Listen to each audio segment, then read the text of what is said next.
마음이 드셨다면 구독, 좋아요 꼭 부탁드리겠습니다. 고맙습니다.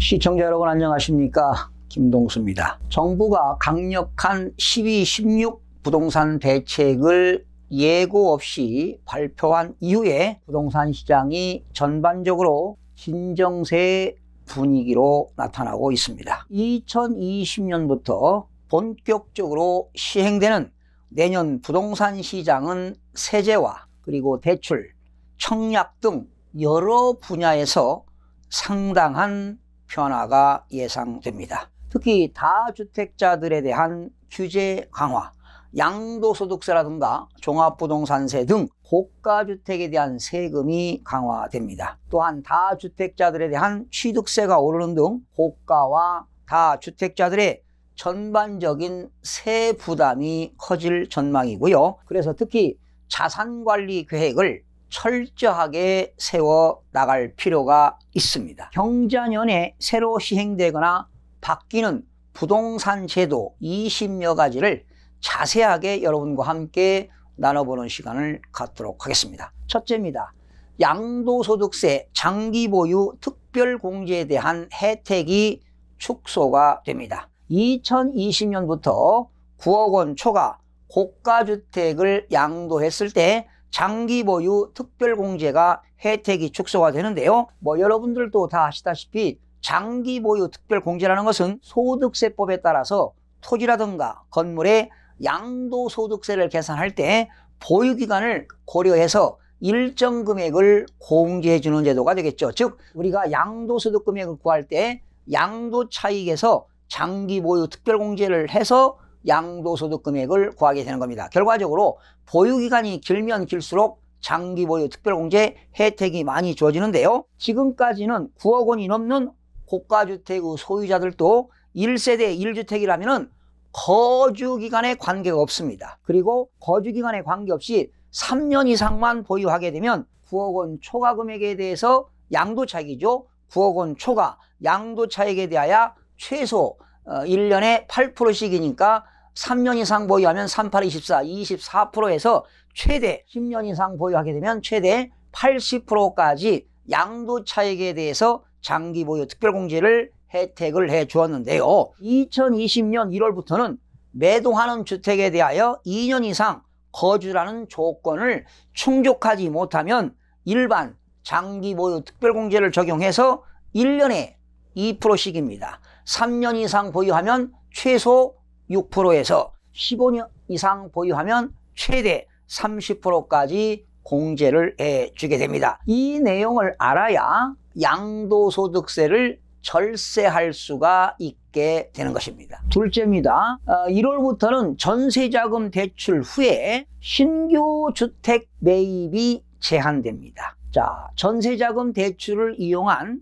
갭 투자를 막기 위한 조치가 시행됩니다. 그러니까 우선 전세자금 대출을 받은 후에 9억 원 초과 주택을 매입하거나 2주택 이상을 보유할 경우 전세자금 대출을 회수당할 수가 있습니다. 아울러 9억 원 초과 1주택자의 경우는 공적 전세보증은 물론 서울보증보험 보증도 받을 수가 없게 됩니다. 자, 셋째입니다. 1월 주택 유상거래 취득세율 일부 변경이 되겠습니다. 2020년부터는 6억 원 초과 9억 원 이하의 주택을 매입할 때 취득세율이 현재는 2%입니다. 그런데 취득금액에 따라서 1.01%에서 2.99%까지 세분화가 됩니다. 또한 집을 3채 이상 가지고 있는 세대가 추가로 주택을 매입할 경우 4%의 취득세율을 적용합니다. 그러니까 4%에다가 농어촌 특별세 0.2%, 지방교육세 0.4%니까 4.6%까지 실무상 적용이 됩니다. 바로 이것은 주택 소유의 편중을 초래해 조세 형평성에 어긋난다는 지적에 따른 방안이 도입된 것입니다. 자, 넷째입니다. 1월부터는요, 주택청약 시스템이 이관됩니다. 주택청약 시스템이 금융결제원에서 한국감정원으로 넘어갑니다. 1월 중에 청약의 DB죠. 데이터베이스 및 관련 자료가 이관되고 2월 이후 입주자 모집 공고가 이루어지는 단지부터 한국감정원에서 청약 업무를 수행하게 됩니다. 다섯째입니다. 2월부터는 실거래가 신고기간이 단축이 되는데요. 2020년 2월 21일부터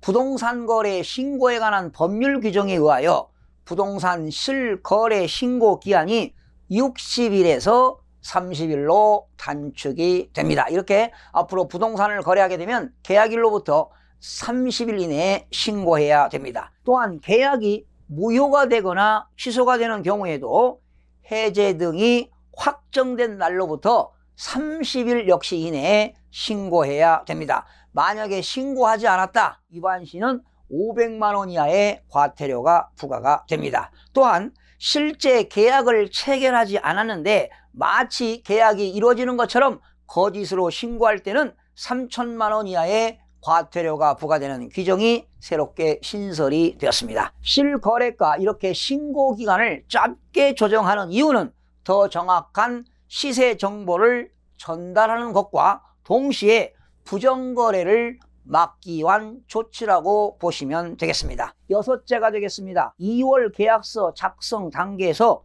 부동산 중개 보수가 협의가 이루어집니다. 2월부터는 공인중개사가 계약 시 교부하는 중개 대상물 확인 설명서에 거래 당사자와의 협의를 통한 중개 보수를 명시하는 내용이 추가가 됩니다. 공인중개사는요, 이렇게 부동산 계약서 작성 단계에서 중개 보수를 명확히 설명하고 협의를 해야 합니다. 거래 당사자로부터 이를 확인했다는 역시 서명도 받아야 합니다. 이는 최대 요율을 마치 고정 요일인 것처럼 속이는 행위를 막기 위한 조치입니다. 현재 중개 보수는 최대 요율만 정해져 있고 구체적인 요율은 거래 당사자와 공인중개사 간의 협의를 통해 정하게 되어 있어 중개 보수 관련 분쟁이 끊이지 않고 있는 실정입니다. 7번째가 되겠습니다. 3월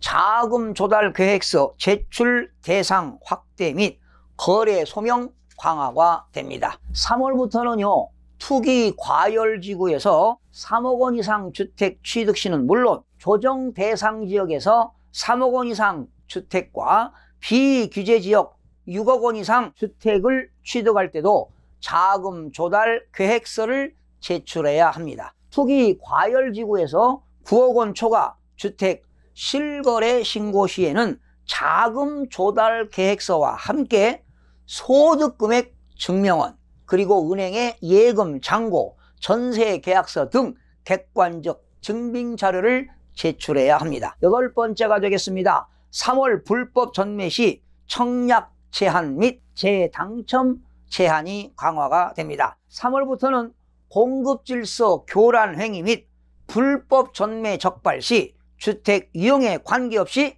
10년간 청약이 금지가 됩니다. 현재 지형 및 주택 면적에 따라서 1년에서 5년까지 적용되는 재당첨 제한 기간도 늘어날 예정입니다. 분양가 상한제 주택이라든가 투기 과열지구 당첨 시 10년입니다. 조정 대상 지역 당첨 시 7년간 재당첨 제한이 적용이 됩니다. 9번째가 되겠습니다.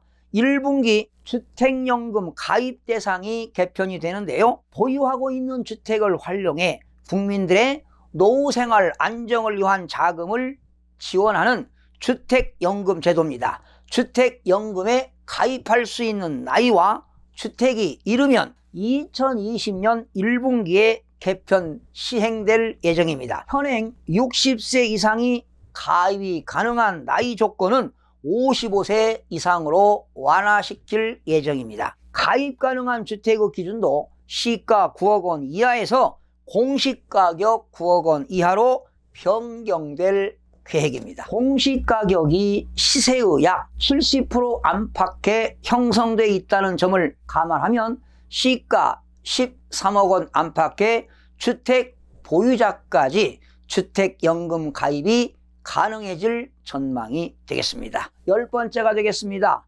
4월 민간택지 분양가 상한제 유예기간이 종료가 됩니다. 민간택지 분양가 상한제가 유예기간을 거쳐서 2020년 4월 29일 이후 입주자 모집공고 신청 단지부터 본격 적용이 됩니다. 5년에서 10년 전매 제한과 2년에서 3년 실거주도 의무화가 됩니다. 분양가 상한제 적용되는 지역은 서울의 강남, 서초, 송파, 강동, 영등포, 마포, 성동, 동작, 양천, 용산, 서대문, 중구, 광진 등 13개 전 지역과 광서, 노원, 동대문, 성북, 은평 등 5개 구 37개 동이 포함이 됐습니다. 이와 함께 경기는 집값 상승을 주도한 과천, 하남, 과천의 13개 동이 상한제 대상으로 지정이 되었습니다. 11번째가 되겠습니다. 4월부터 100세대 이상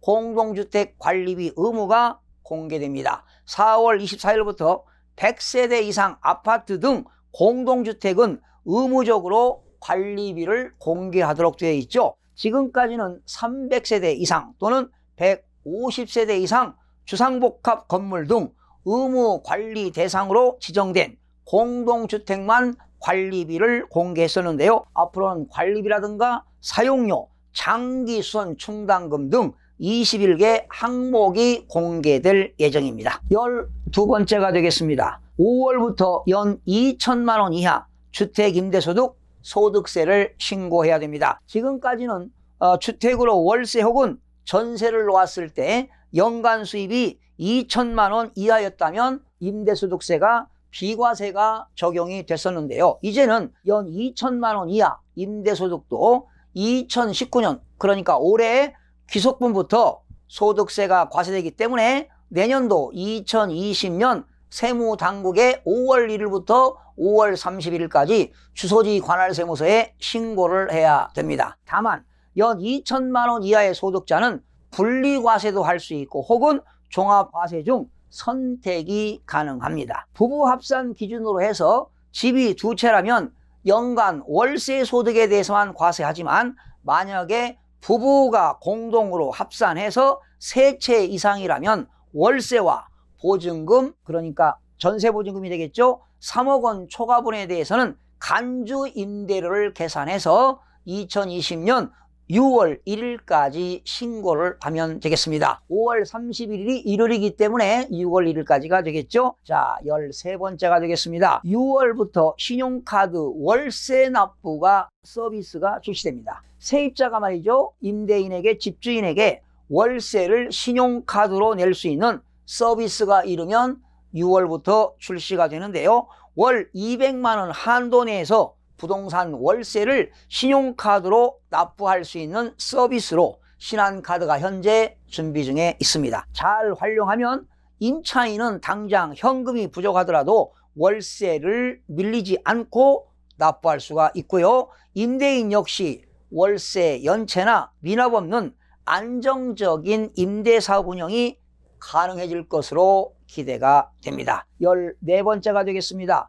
6월부터 조정대상 지역 내 다주택자 양도소득세 중과가 한시적으로 배제가 됩니다. 소득세법 시행령 개정입니다. 2020년 상반기 중에 개정이 될 텐데요. 2019년 12월 17일부터 2020년 6월 말까지 조정대상 지역 내 10년 이상 보유한 주택을 양도하는 다주택자는 양도소득세가 중과세되지 않고 역시 장기 보유 특별공제도 적용이 됩니다. 이렇게 양도소득세 부담 때문에 주택을 팔지 못하는 다주택자들에게 한시적으로 퇴로를 열어준 셈이 되겠습니다. 15번째가 되겠습니다. 7월에는 도시공원 일몰제가 시행됩니다. 2000년 도입된 도시공원 일몰제가 2020년 7월 최초로 시행될 예정입니다. 도시공원 일몰제는 도시계획시설상 도시공원으로 지정된 뒤 20년이 넘도록 공원 조성을 하지 않았을 경우 도시공원에서 해제되는 제도입니다. 공원 일몰제가 시행되면 약 340km라는 거대한 면적을 공원으로 쓸 수 없게 되는 문제가 발생이 되는데요. 이는 결국 1인당 공원 면적을 4제곱미터 수준으로 급감시키는 결과를 초래할 수가 있습니다. 16번째가 되겠습니다. 8월에 허위 매물 게시하거나 공인중개사 처벌 규정이 신설됩니다. 2020년 8월부터 허위 매물을 게시한 공인중개사를 처벌하는 내용을 담은 공인중개사법 개정안이 시행될 예정입니다. 개정안에 따르면 민간에서만 진행하던 인터넷, 모바일, 허위 매물 모니터링을 국토교통부에서도 진행하고 허위 과장 광고를 올리는 공인중개사에게는 최대 500만 원의 과태료를 부과할 것입니다. 사실 허위 매물이라는 정의 자체가 모호해서 이를 교모하게 이용할 경우 법 시행 이후에도 눈에 띌 만한 효과는 기대할 수 없을 것이라는 우려의 목소리도 나오고 있습니다. 17번째가 되겠습니다. 2020년 공모형 리츠 부동산 펀드 세제 혜택이 확대가 됩니다. 이르면 2020년부터 공모형 리츠와 부동산 펀드를 통한 배당 소득에는 다른 금융소득과는 분리해 더 낮은 세율이 적용될 예정입니다. 연간 5천만 원까지 한도로 부동산 간접 투자를 할 수 있는데요. 이런 간접 투자 배당 소득에 대해서는 9%의 세율로 분리과세가 됩니다. 저금리 기조가 지속되면서 시중에 풀린 유동성이 분양시장으로 유입돼 집값 상승의 원인으로 작용되는 것을 막기 위한 정부의 조치라고 보시면 되겠습니다. 18번째가 되겠습니다. 2020년부터 단독주택, 꼬마빌딩 등의 상속세와 증여세, 과세표준 기준시가에서 감정가로 바뀌는데요.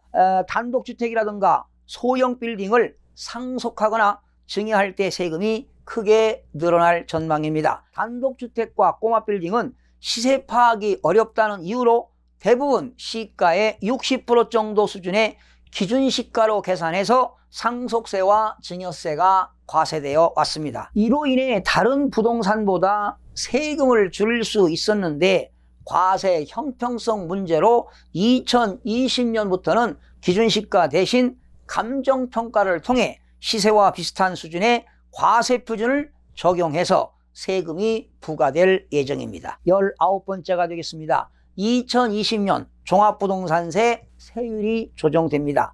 공시가격 9억 원 이상 고가주택 보유자에 부과되는 종합부동산세 세율이 0.1포인트에서 0.8포인트로 인상이 됩니다. 주택 보유에 대한 세 부담을 무겁게 하기 위한 취지인데요. 특히 2020년 부동산 가격 공시 및 공시가격 신뢰성 제고 방안에서 공시가격 현실화율을 주택가격에 따라 상향 조정될 예정이어서 공시가격 상승과 맞물려 종합부동산세 오름폭은 더욱더 커질 것으로 보여집니다. 반면 1세대 1주택을 보유한 60세 이상 고령자의 세액공제율을 현행 70%에서 80%로 높여 실수요 1주택자의 부담은 경감될 예정이 되겠습니다. 마지막 20번째가 되겠습니다. 2020년 공시가격 현실화 및 형평성 제고가 되겠는데요.